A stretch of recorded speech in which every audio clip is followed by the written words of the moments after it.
Hey, hi, how are you? It's Crystal again, and welcome back to my channel. I'm really not as sad as my face looks at the moment. I'm tired. But this is a really serious video with a really serious topic. And if talking about mental health or physical health and how those two combined can not be an easy thing to deal with, or specific mental health issues, then please, it won't hurt my feelings at all if you choose to skip watching this video. Matter of fact, I'd rather you skip it than end up upset yourself. So it's Mental Health Awareness Month. I have mental health issues. I suffer from depression and anxiety. I have social anxiety. I also have CPTSD. That is complex post-traumatic stress disorder. The difference between post-traumatic stress disorder and complex post-traumatic stress disorder is post-traumatic stress disorder happens usually from one event.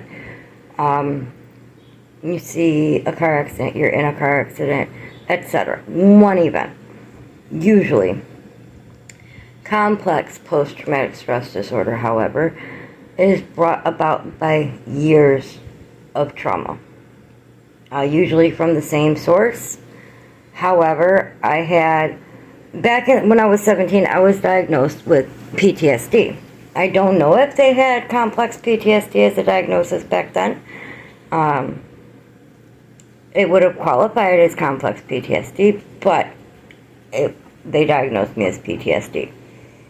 They diagnosed me also with a anxiety disorder, a depression disorder, although they weren't sure at that point whether it was seasonal or regular, quote-unquote regular depression. By the way, I have both. And an eating disorder. When I was 16, 15 and a half, 16, they diagnosed me with that.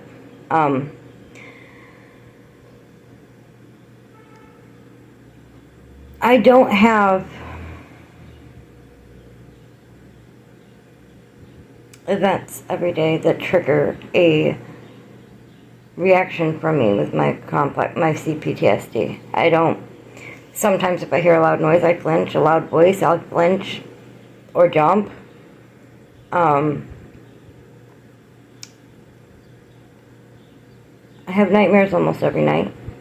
May is a bad month for me. And it doesn't matter if I take over-the-counter sleeping meds or not. It's bad. I had medication over a year ago that actually stopped the dreams. It stopped all dreams, or the ones that it didn't stop, I did not wake up from.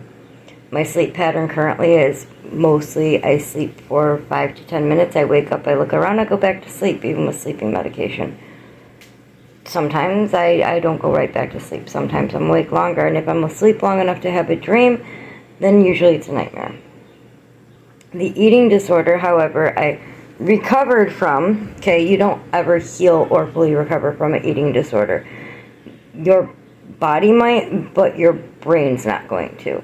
So, no matter what weight I am, my brain still says I'm fat. Although logically I know I'm not. Logically I know I look fine. And logically I know when I get below a certain weight that I don't look good, nor am I healthy. It's sometimes, especially in certain months, a struggle to get myself to eat.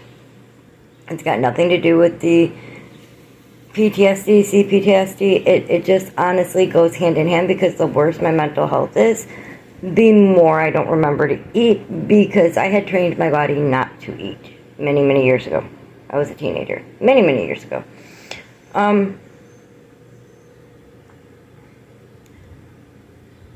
All that to say, I'm at a pretty decent weight right now. I'm not overweight, and I'm not underweight.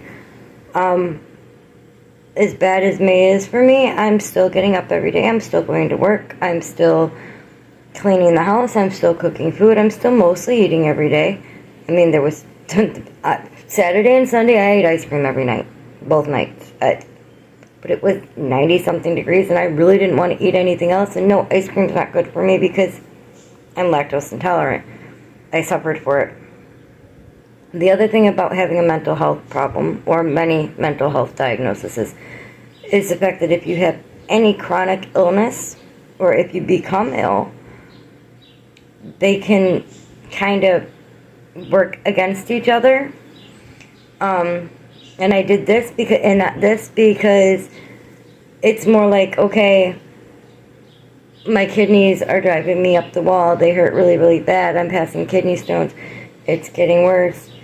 Which gets my anxiety going, which gets my depression going, which gets something in my head to remind me of something someone said, causing me to either not want to eat, not take care of myself, or tell myself I'm overreacting, because that's what I'd been told a lot. And that's not what gave me CPTSD. It just went hand in hand with it. The lower your energy is, the less you want to do things. But then if you're not getting up and you're not moving around and you're not eating and you're not taking care of yourself, your health will decline, which will force your mental health to decline even more.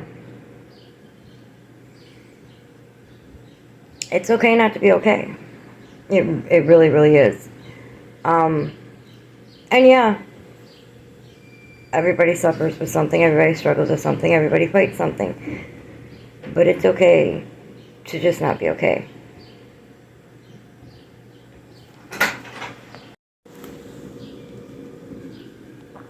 Now, I say it's okay to not be okay. And a lot of you heard it in one way, shape, or form or another. But when you ask somebody who has a mental illness, because they've also often been told, you're over-exaggerating, you're so dramatic, quit trying to get attention, it's not that bad. Just get over it. Just stop feeling that way. Many, if not most of us, will look at you and say, I'm fine. I'm good. There's nothing wrong. Nope, I'm good. Yeah. Some of us, depending on how well we know you and how well we know you're going to receive the information, I'm eating, I'm kind of sleeping, I'm working, got like a hair in my face, etc. And that is as close as most of us get to going, I'm not okay. Because we don't want to hear how bad we are coming out of our own mouth to someone who, even though we love and trust them, is probably going to tell us, how can I help you fix it? Most of the time we don't want somebody to fix it. We just want somebody to listen. However, on a somewhat lighter note, because it's not lighter, I've been meaning to tell you guys for months and months and months and months, and I was going to do it in January on my AuthorTube channel, which is still somewhere out there. I haven't really made very many videos on there. What my nonfiction book's about. I am working on it. I'm also working on my fiction books, but my nonfiction book, which at this point is going to take a few more years to write completely, if not several more years to write, and I'm okay with that. It's about my experience with mental health and complex post-traumatic stress disorder, and how to live with it and live through it from my experience. And hopefully it's kind of funny at points, and hopefully it's informational, and trying to get it to be the right combination of both is what's taking a lot of effort, along with some intense work on myself and some intense research, because I don't want to put the wrong information about mental health into a book, into print, for the world to read and maybe get the wrong idea. So that's it. That's it. Maybe one of these days it'll be more I want to share about it. Obviously, probably closer to it being ready to publish. But that's the whole reason I made today's video. Now it's Monday, and usually on Mondays it's, oh, let me show you something I'm cooking, or let me show you my bullet journal, which I really need to work on, or let me show you a plan with me in my planner. But being May, I really wanted to sit down and just have a talk with you about mental health.